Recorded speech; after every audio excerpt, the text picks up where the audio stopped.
Today, we are diving into something absolutely crucial. We're unpacking the ultimate guide to taking intentional control of your future, using the principles from the Blueprint of Purpose, strategic planning for visionary leadership. Whether you're trying to revitalize an entire organization, map out a decade of national development, or hey, maybe just figure out how to create a brilliant video concept for your new YouTube channel, this explainer is gonna show you how to turn those totally unseen possibilities into visible, undeniable progress.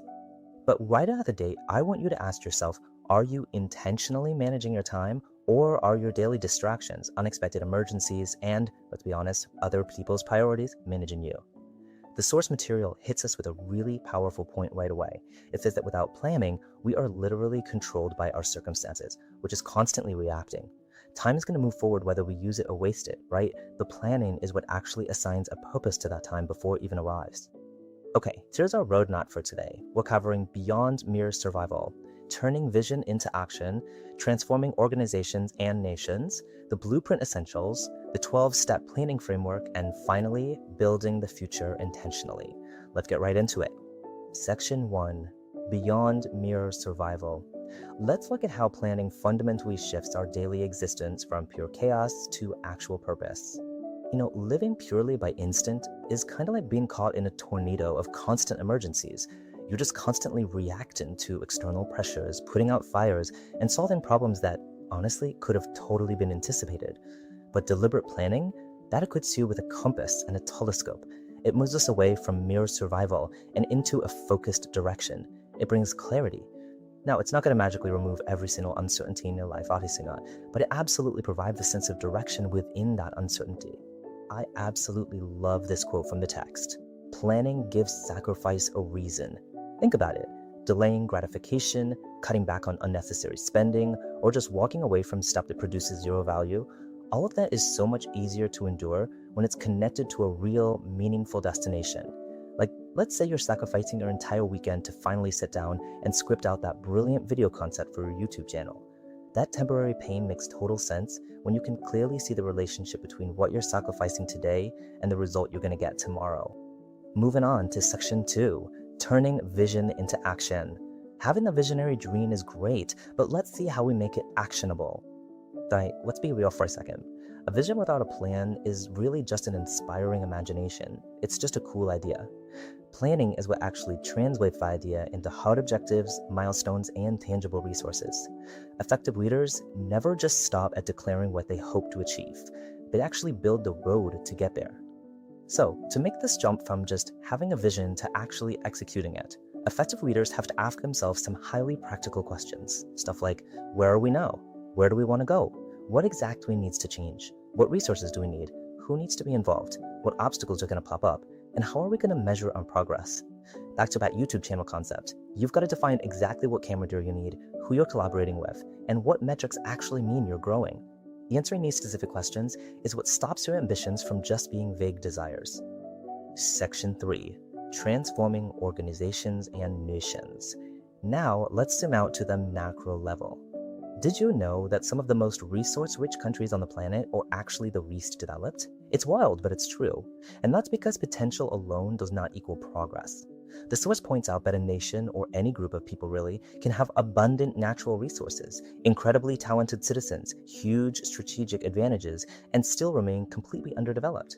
A talented population without a coordinated strategy, but just can experience frustration and a whole lot of wasted ability.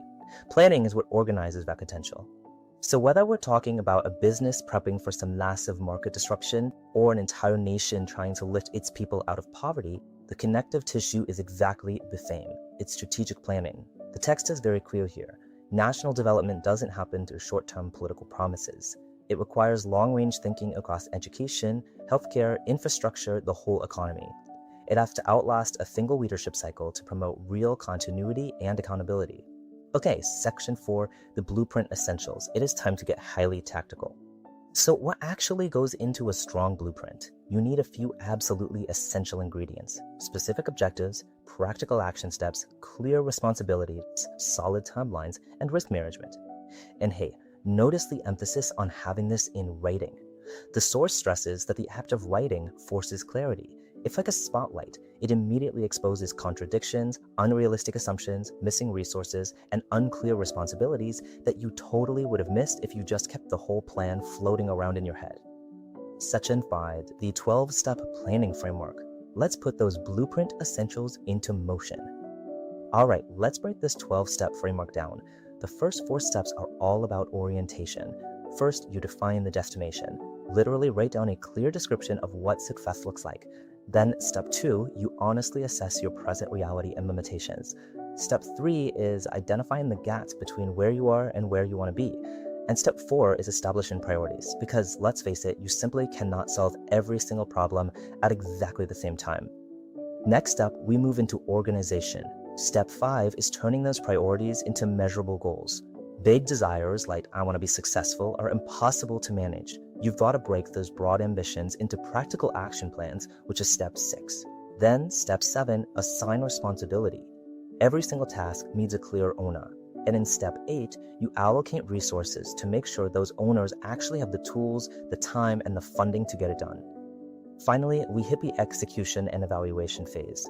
Step 9 is all about anticipating risks, figuring out what could completely derail you. Step 10, that's notoriously the hardest part, executing consistently. It's translating that beautiful written plan into disciplined daily action. Then, step 11 requires you to regularly measure your progress against your intended outcomes. And step 12 is absolutely vital. Review and improve. You have to be willing to adjust the strategy when the data shows your current method just isn't cutting it. Section 6, building the future intentionally. Let's wrap this up by talking about building tomorrow. As we conclude this explainer, we really need to address the number one fear that holds people back from planning: changing circumstances. What if things change? Well, this is where flexibility becomes your absolute superpower. Strategic planning is not some stubborn attachment to a single method. Rigid organizations collapse the second their environment changes, but adaptive ones, they learn and they innovate. Effective readers regularly seek out wise counsel, they review their plans, and they pivot when they get new information. The destination remains crystal clear, but the route can change. Here's the thing, the future does not just magically get better simply because time is passing. Progress only happens when we intentionally decide what needs to change. As human beings, we have this incredible capacity to imagine something that literally does not exist yet. And in every school, every business, every piece of technology we use, it all started as an idea. Planning is the creative bridge between that unseen possibility and actual visible progress. It's what moves humanity from living purely by instinct to living by intention. The ultimate takeaway here is that leadership is fundamentally the responsibility to develop a credible path to a better future. So as you look at your own life, your organization, or your community, remember that the quality of your tomorrow relies entirely on the plans you execute today. So I'll leave you with this. Grab a pen and a piece of paper right now and ask yourself, what future will you build today?